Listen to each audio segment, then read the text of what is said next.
Bueno, esto es nada más para mencionar dentro del eje, que lo mencioné antes, eje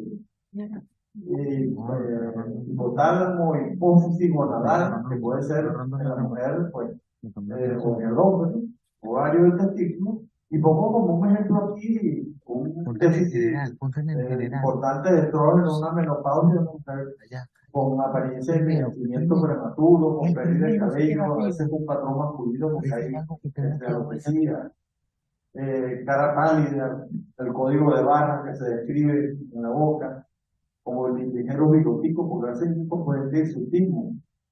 Es interesante ver que el chito una chier, decían los franceses, a la mujer cuando a veces falla el ovario y en la última parte ya mayor se masculiniza un poco. Igual que el hombre a veces cuando se hace mayor se feminiza un poco, a veces los estrógenos lo inundan y entonces hace mamas grandes, etcétera, etcétera, y una morfología típica, pareciera que nos acercamos, nos diferenciamos cuando estamos jóvenes, después al comienzo los niños no saben si es un varón bien y cuando está bien, es un señor o una señora. Eso como que nos diferenciamos un poco con el tiempo. Esto nada más para decir que la DEA también nos puede solucionar frigidez de la mujer, una disfunción eréctil en el hombre, y puede haber una persona, no, una dama con calores, sudoración, senos caídos, menstruación irregular, cistitis, incontinencia, prolapso, etc. En este del eje, para decir, en este del eje podemos, además de la deficiencia, puede haber, por ejemplo, un exceso de estrógeno en personas en edad fértil y podemos hablar de una endometriosis, una enfermedad terrible. A veces un poco diagnosticada. Yo me consigo con personas que tienen mil y tanto de estradiol, de varísimo, y con complicaciones tremendas, ¿sí? A veces con sangramiento rectal, a veces con cuadros de peritonitis que tienen que ser operadas, a veces la trompa, y que es la característica de estas endometriosis que hay que saber tratar y manejar, porque veo muchas complicaciones de personas que padecen enfermedad y se complican. Y se complican porque si no se maneja adecuadamente de reducir la dosis, reducir el estradiol y poner la progesterona con un equilibrio, etcétera, puede mejorar mucho. Que he visto casos inclusive de personas que han tenido problemas a nivel cerebral, que han tenido otros componentes complicados por la endometriosis. O también podemos tener problemas, por ejemplo, de enfermedad de ovario poliquístico. Esto vale la pena hacer simplemente una reflexión. Esto es casi una enfermedad psicosomática. ¿Dónde comienza el problema? El problema está en el hipotálamo. El problema está con la dopamina. Porque antes decían, este es un factor inhibidor de la prolactina. Y el PIS, prolactin inhibitor factor, lo llamaron los canadienses durante un tiempo, hasta que se dieron cuenta que el PIS era dopamina. Ay, ¿qué es la dopamina? Es la que nos hace la relación con el mundo donde estamos. Tiene que ver con nuestro humor.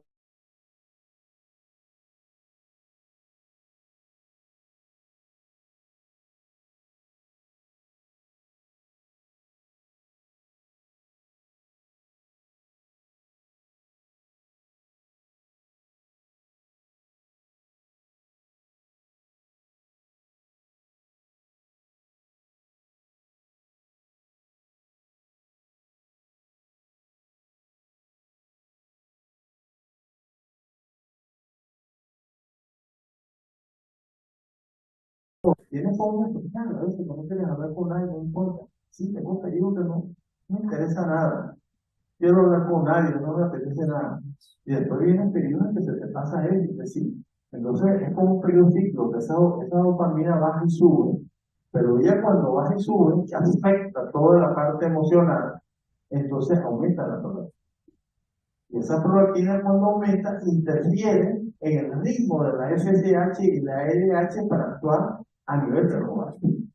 Y cuando afecta el ciclo ovario, entonces tenemos que si en lugar de un folículo de esos, los 300.000 folículos que tiene la mujer para través de su vida, podría ir evolucionando y producir el óvulo para que sea fecundado, el día 15 no se rompe. Porque la FSH pierde la ritmicidad y eso se va a convertir en un chip y se repite tantas veces y al final termina como varios poliquíticos, pueden llegar a ser grandes, causar otros problemas. Pero fíjense que hay como componentes psicosomáticos aquí. Y con un tratamiento sencillo, esto es la deficiencia de testosterona también en la mujer, falta de confianza en sí mismo, indecisa, ansiedad, irritabilidad, etc. Aquí, el hombre con testosterona, aquí se hace como una caricatura de esto.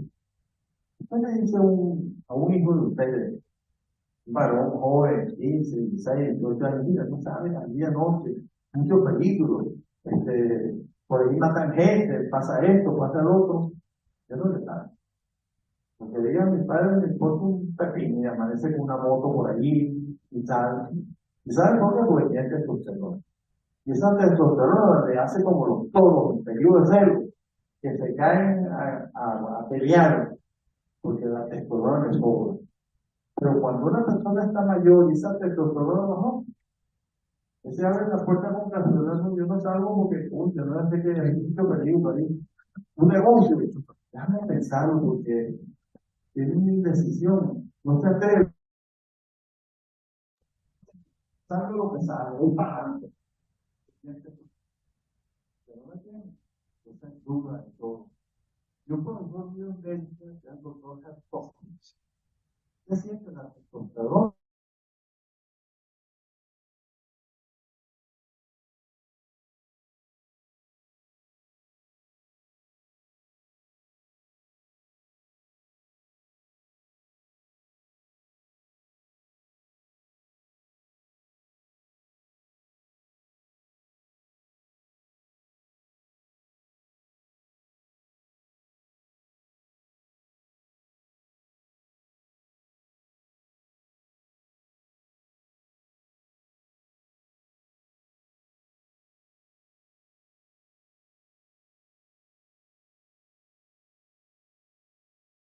Con respecto a la progesterona y la testosterona en la mujer, que ya lo mencioné,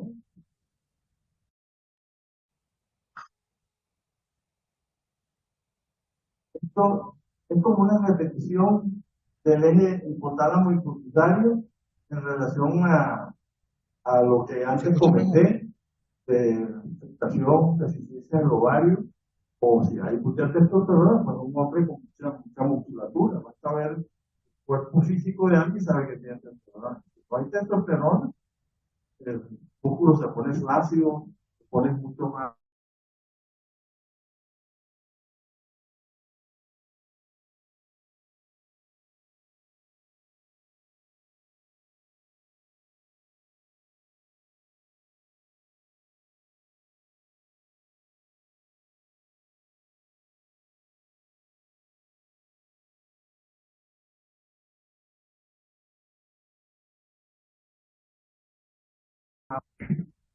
Aquí, este núcleo aquí es la 6, es un núcleo noradrenérgico. Aquí, en la 5, es un núcleo noradrenérgico. Este A6 tiene capacidad para conectarse con el cerebro, él va al cielo. Este tiene conexiones con el resto del cuerpo, indica algunas patologías distintas. Aquí podemos ver que el A5 tiene una conexión axónica que va por el asta intermedio lateral, y si lo llevo aquí, aquí ven, llega hasta la zona torácica, y en el asta intermedio lateral de la médula, donde hay ganglios, preganglios, aquí, productores de acetilcolina, y el diaxol en acetilcolina, en la zona lumbar, aquí, a estos ganglios, y a través de un receptor nicotínico, tiene una respuesta de producir noradrenalina. damos una vuelta, pero llegamos a la producción del... Esto es lo que se llama una actividad simpático-neural, que tiene que ver con el sistema autonómico, pero es una rama. Y esta noradrenalina va a producir una inhibición del corte, de la glándula suprarrenal. Por otro lado, el C1, que está aquí más abajo, que es productor de adrenalina, envía axones también por el acto intermedio lateral, y en la zona torácica, más arriba, envía igual. Esta actividad preglandular produce acetilcolina, pero envía un axón largo a un ganglio modificado, en este caso es la glándula suprarrenal, es un ganglio modificado, y que va a estimular para que se produzca cortisol, adrenalina, y este cortisol, sobre todo, modula el timo, y tiene que ver con la producción de citoquinas proinflamatorias, y al final y al cabo van a terminar uno siendo responsable de la inmunidad TH2, que es este, y el adrenal y el neural de la inmunidad TH1, aunque hay otras variedades pero la inmunidad. De manera que uno puede resultar, dependiendo de estas conexiones, de tener una inmunidad TH2 o algo poco inmunodeprimido, dependiendo de los grados, y el de la TH1, que es un individuo con una personalidad muy específica, son generalmente personas extremadamente perfeccionistas en lo que hacen, pero que los acompaña un sistema inmunológico agresivo, que si se pasa, produce enfermedad autoinmune, de cualquier tipo y de cualquier naturaleza.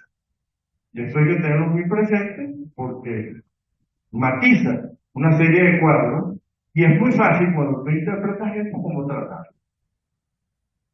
Pero también el sistema nervioso central y las conexiones que tiene el rastre dorsal aquí para enviar axones al hipotálamo, y aquí el A6 que tiene conexiones también hacia el hipotálamo, va a producir que el sistema nervioso central también juegue aquí y va a liberar el llamado corticotrophic releasing hormone, CRH, quien a su vez produce la estimulación de la CTH y que va a estimular la glándula hormonal para que produzca cortisol. Ellos pueden actuar estos sistemas sincronizados o no sincronizados y producir diferentes patologías que nos afectan. Y todo esto, porque esto tiene mucha comunicación con todo lo que estamos nosotros hablando. Esto es lo que he dicho, pero escrito. Y hay un señor que yo no lo pude dejar afuera, y lo voy a tocar, muy sencillo, que es la microbiota. Esto es ciencia. Cuando hablamos antes de que tenemos, aquí lo voy a utilizar, fíjense, lo puse aquí, pero nuestro sistema nervioso tiene en la corteza cerebral el ácido glutámico como el mayor estimulante para estimular todas las actividades y despertarnos. De que nos despertamos en la mañana es con ácido glutámico. Y cuando necesitamos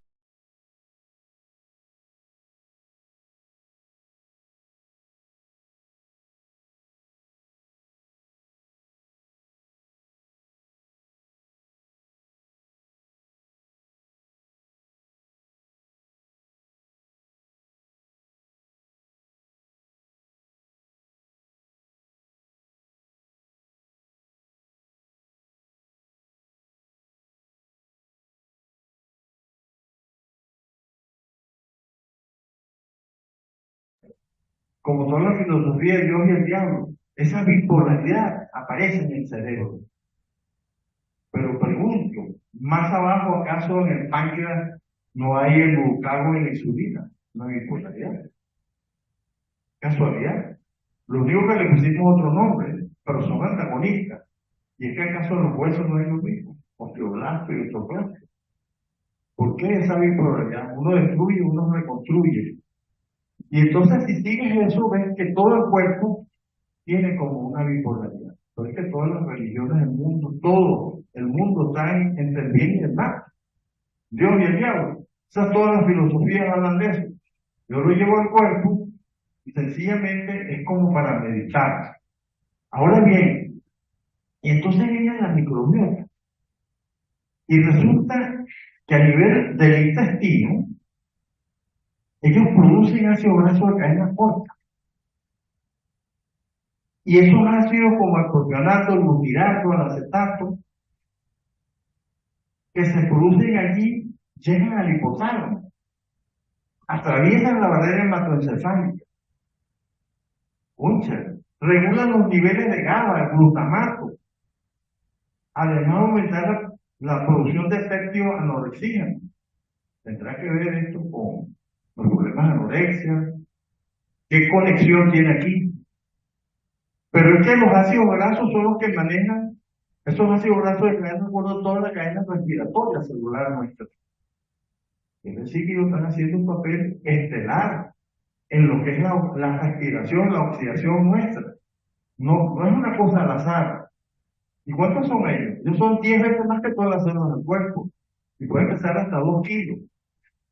2 kilos de bacterias que conviven con nosotros en el colon, en la piel y en la boca. Y manejan nuestra conducta. Nuestra conducta. ¿Por qué? Porque más adelante veremos que hay enzimas bacterianas que producen carboxilasa, glutamato carboxilasa. Y la glutamato carboxilasa es la que hace que un CO2 del ácido glutámico se quede y se convierte en GABA. O le añade un CO2 al GABA y lo convierte en ácido glutámico. Y son totalmente enfrentados unos con otros. El ácido glutámico nos estimula y el otro nos inhibe. Es decir, dos funciones antagónicas. Un CO2 es capaz, con poco gasto energético, de convertirse en una cosa en otra. Esto tiene un significado. Aquí hay una inteligencia superior, indudablemente, para hacer funciones tan controversiales con muy poco gasto energético. Y que me llama la atención que unas bacterias la producen y que esas bacterias producen descarboxilasa. Entonces quiere decir que ellas se pueden meter en el cerebro a mover los ácidos glutámicos a GABA. Creo que vale la pena reflexionar un poco sobre esto. Pero además, en las células de enterocromafina producimos neurohormonas como la serotonina, catecolamina, dopamina y melatonina. Nada menos. Entonces, por ejemplo, esta serotonina igual a dopamina, igual a catecolamina, fíjense que estamos hablando de emociones nuestras, de conducta del ser humano. Entonces, la serotonina, por ejemplo, se produce en las células enterocromafina. Es absorbida, ¿verdad? Y llega al hígado, a través de la mesentérica llega al hígado, ahí se queda un 60% de serotonina. El resto sube por la suprahepática, llega al pulmón y un 30% se queda en el pulmón. Ahí hay células neuroendocrinas que la reciben y puede actuar junto con la histamina y producir problemas respiratorios muy interesantes. Por ejemplo, esos atletas que están en la raya llegando y que hacen crisis asmáticas de repente, ese es el estrés del esfuerzo que están haciendo.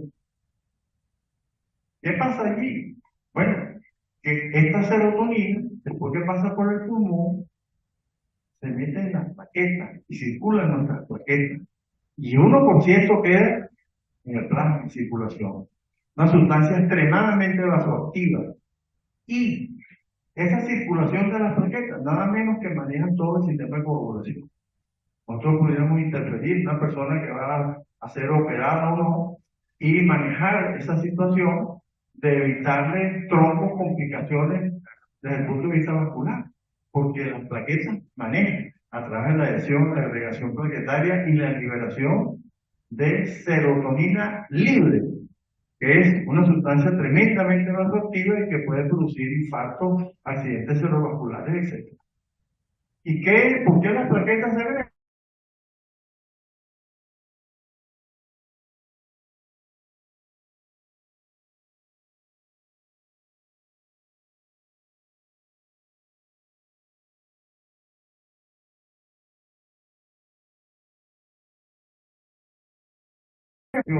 Que pueden afectar la adhesión y la agregación plaquetaria.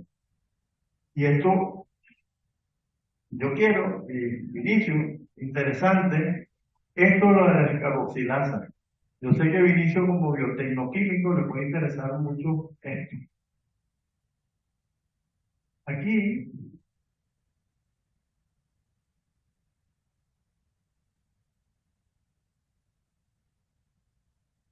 ok, bueno, esto es algo que yo le ya del eje hipotálamo y pituitario adrenal, no hace falta repetirlo. Y aquí, como un resumen de lo que estaba hablando, de que la microbiota puede producir esto que está aquí, los polisacáridos. Y estos polisacáridos, es decir, la microbiota frente al sistema inmune, fíjense cómo se conecta, puede producir interleuquina 1A, 1B, interleuquina 6 y el tubo necrosis factor alfa.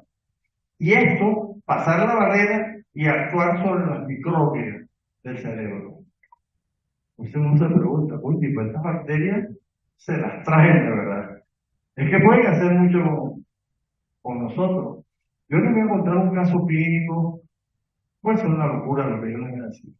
Una niña que me la refirió un neurólogo conocido, la niña convulsionaba, 20 años tenía esa niña, convulsionaba y todos los estudios no había ninguna alteración que indicara que había algún componente nervioso, los electros, todo lo que le hicieron los estudios no revelaba nada, pero presentaba convulsiones. Y me contaban que a veces convulsionaba, pasaba la noche, casi un tanto convulsivo. Pucha.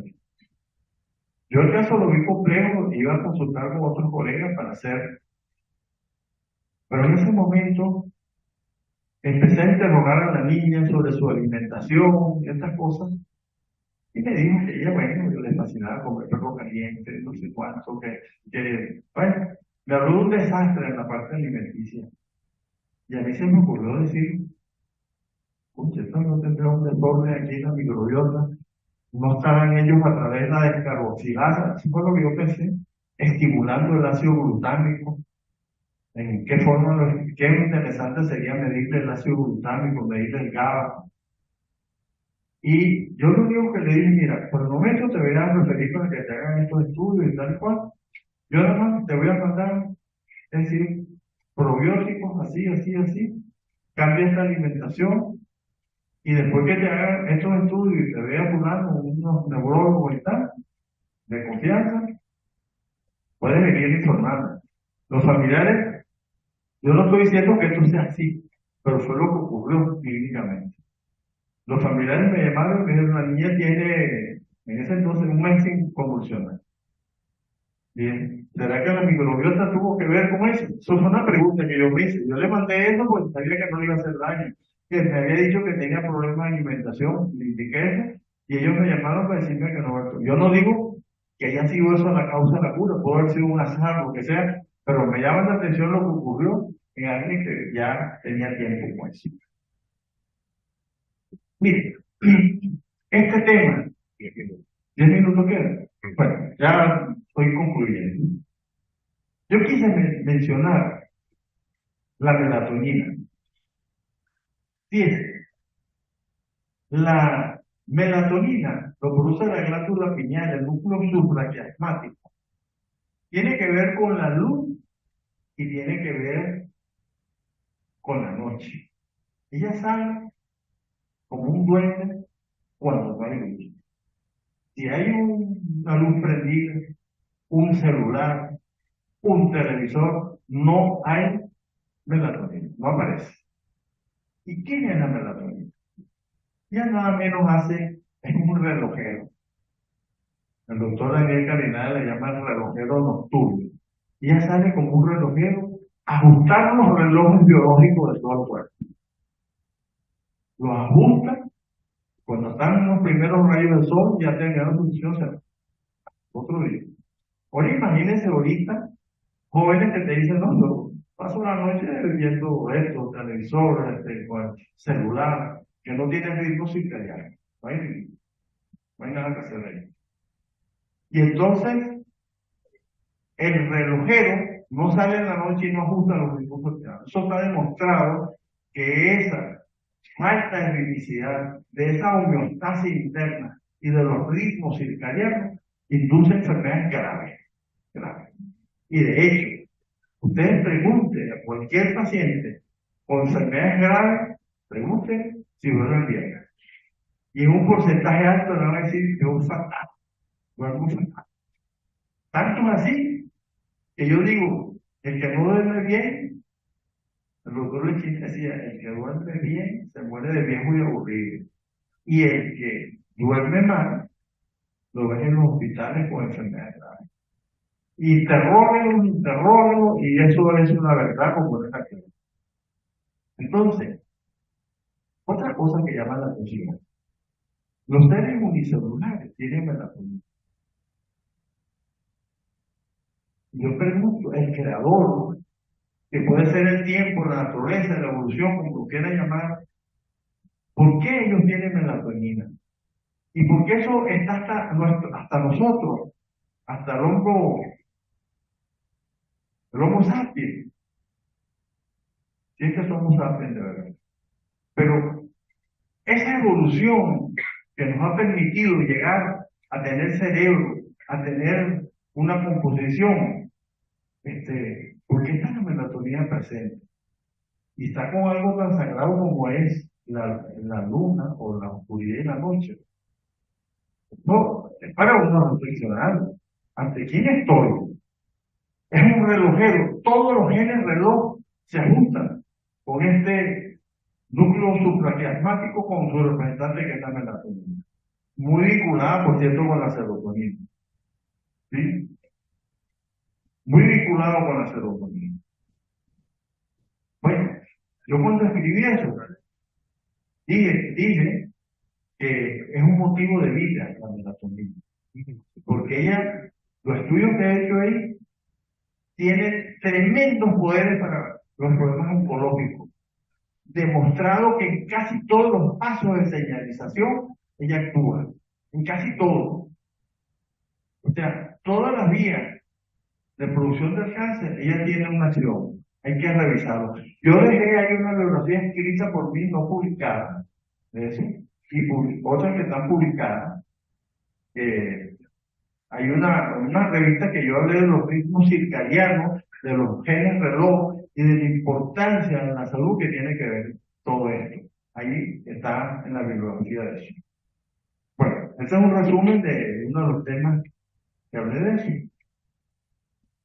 Bueno, temas que sé que el doctor Ovine lo he aprendido de él, lo he disfrutado con él aquí en clase de biotecnoquímica, que es de la matriz celular. Solo quiero decir que la noradrenalina, las catecolaminas, que tiene que ver con la matriz celular, y hay tanto. Hay uno de los capítulos donde los macrófagos allí presentes, si hay un estrés crónico prolongado, la función de defensa que puedan hacer los macrófagos se invierte y se convierte en agentes facilitadores oncológicos para hacer la angiogénesis y buscar vías de penetración. Y yo dije, pucha, ¿cómo un estrés tan prolongado puede cambiar la función de quienes nos defienden? Es como si nos clonaran el sistema inmunológico. Y quise mencionar esta parte de esta matriz porque tiene que ver con las catecolaminas, tiene que ver con la adrenalina. No es igual que alguien que tenga adrenalina alta y tenga cortisol alto, a lo expuesto que queda ante un problema que tiene que ver, en este caso, con el eje adrenal.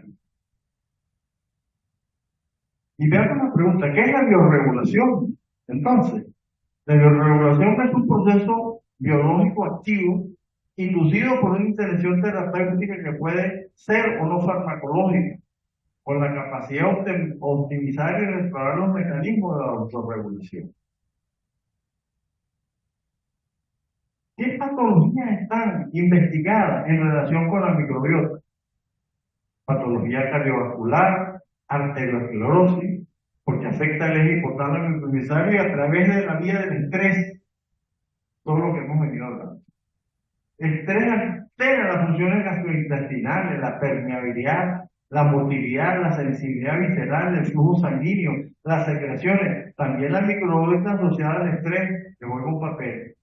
El síndrome de intestino irritable, el reflujo gastroesofágico, las úlceras pépticas, la enfermedad inflamatoria intestinal, el moco y la serotonina y la melatonina. Y el eje se postula como una posible base patógena para los numerosos trastornos neurológicos, como la enfermedad de Alzheimer, vinculada, la enfermedad de Parkinson, que está siendo estudiada por la producción con el GABA y con todos estos mecanismos que hablamos de la dopamina que está interviniendo ahí. La enfermedad, la esclerosis múltiple. La esclerosis múltiple. Hay alguien que me habló de un cuadro así, alguien que vive en Inglaterra, y yo también pensé en esta posibilidad. En un cuadro, que me lo escribieron así alguien que no era médico, de una amistad que tenía un problema, de un cuadro parecido a una esclerosis múltiple.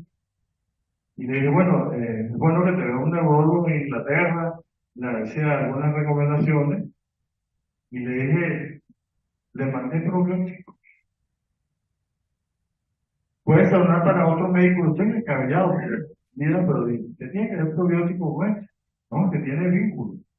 Y yo no le podía mandar nada porque no estaba estudiado al paciente ni nada, sino le hice unas recomendaciones, pero dije, ándale esto. No he sabido porque no ha sido reciente. Bueno, por este abdomen que se toca aquí, tiene que ver con todas estas patologías que son muchísimas ya de por sí. Yo quería hablar que en esta biorregulación, que el cuerpo lo tiene naturalmente, pero que hay medicamentos que contribuyen a la biorregulación. Yo siempre he dicho que uno tiene que tener como un sentido de justicia ante las cosas. A mí me parece, y esto no lo digo, disculpa porque aquí biotecnoquímica, a mí me parece, por ejemplo, con el gistol y otra cantidad de remedios que están metidos con la biorregulación, que están metidos con la microdosis, que es la medicina del futuro, esto de la microdosis, la nanotecnología. Yo cuando iba a Estados Unidos a esos cursos y había cosas en nanotecnología me asomaba hace años ya, pues sabía que por ahí van los tiros. Entonces el esfuerzo que hace de biotecnoquímica aquí, de enfrentar a este mundo que todo es práctico, todo es 2 y 2, y pensar en la biorregulación, pensar en la microdosis, lo que cuesta mantener y las dificultades hoy en día de empresas que puedan trabajar con esto, me motivó a decir que hay medicamentos aquí que tienen que ver con ese manejo de la biorregulación y la microdosis. Entonces es como alguien, por lo menos una voz, que diga que lo que hacen los directores de biotecnoquímica merece una consideración, un respeto, sobre todo en unos momentos tan difíciles como los actuales. Así que con el mayor cariño hago este comentario. Este medicamento, nada más lo que es el Enterovana, fue motivo de que la CHI en Alemania hizo unos trabajos y es un prebiótico y probiótico y tiene 10 millones de microorganismos y se utiliza. Nada más en ese comentario. Ahora, aquí hay una propuesta del ABC de la biorregulación. Las terapias hormonales avanzadas, eficiencia y seguridad y consideraciones clínicas. Exploran las terapias hormonales dirigidas a la modulación de receptores, efectividad, así como la personalización de estrategias de tratamiento de trastornos endocrinos. Y deben hacerse análisis y debates, perspectivas futuras de la biorregulación endocrina, incluyendo tendencias emergentes, la nanotecnología, la neuroendocrinología avanzada y sugerencias para una futura conferencia que se puedan hacer en este espacio en personas tan distinguidas como ustedes y personas tan estudiosas como ustedes, que en un futuro haya tertulia, intercambio. Porque fíjense, yo con esto dejo una cantidad de interrogantes. Más que poner, es interrogar. Es camino que quedan abiertos para una reflexión. Y me parece que decir unas palabras, irse, y que no haya un ente regulador, que las tremendas respuestas que se le ocurran a ustedes las podamos conversar y ver los caminos, sobre todo la acción del estrés en las enfermedades tan graves como las oncológicas. ¿Qué pasa con la melatonina? ¿Hasta dónde podemos llegar? Podemos hablar en más profundidad de la melatonina. Podemos hablar de las microdosis, de la nanotecnología. Y estos son temas de mucha importancia. Yo los invito entonces a que podamos hacer discusiones sobre esto. Yo lo que quería es poner inquietudes, alarmas y cosas que a mí me afligen también porque en algunas de ellas no hay respuesta. Concluyo diciendo esto. Yo he sido un estudioso de la formación y las preguntas de la formación del hombre en la tierra. ¿Cuándo surgimos nosotros? ¿Por qué existimos? ¿Cómo llegamos a tener la vida? Y cuando uno lee los 8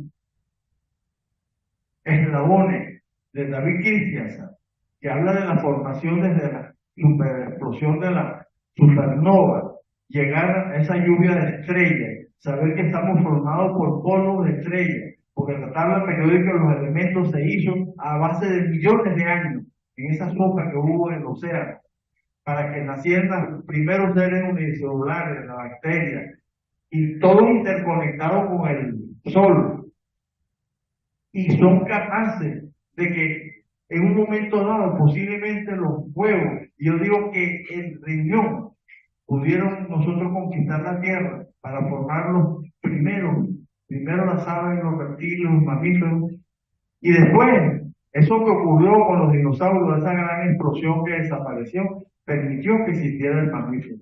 Quiero decir que llegamos hasta nosotros y todo tiene una explicación de por qué apareció el tiroides, por qué aparecieron esto, por qué hay una biorregulación, por qué estamos sincronizados con el universo, con el mundo, y que deberíamos extendernos más allá con amor hacia los animales y la especie que nos rodea, porque somos un todo. Esto, que no quede solamente en mis palabras, sino en la motivación de ustedes y podamos continuar con esto. Yo busco las explicaciones con la teoría evolucionista.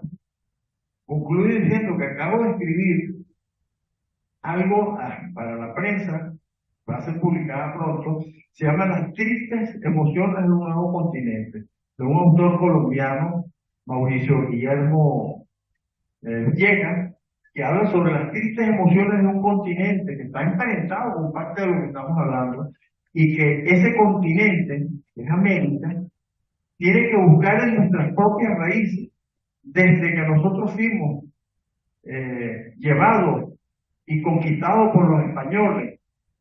Y sin que esto quiera hacer un reproche, pero el miedo que pudieron tenernos y todas las enfermedades que acabaron con la nación en tal, toda América Latina, y posteriormente con los conceptos de infierno, que pudiera ser un castigo, y después toda la guerra de los caudillos, incluyendo Gómez y todo. Hay que ver el miedo que pueda haber metido eso en esta población. Tenemos que buscar nuestras raíces, y yo apelo ahí al estudio de esto, que es Barak Espinosa, un filósofo, y los estudios del neodarwinismo para conseguir explicaciones a mejorar los grandes problemas del continente. Con esto concluyo y muchísimas gracias, Vinicio, por la invitación.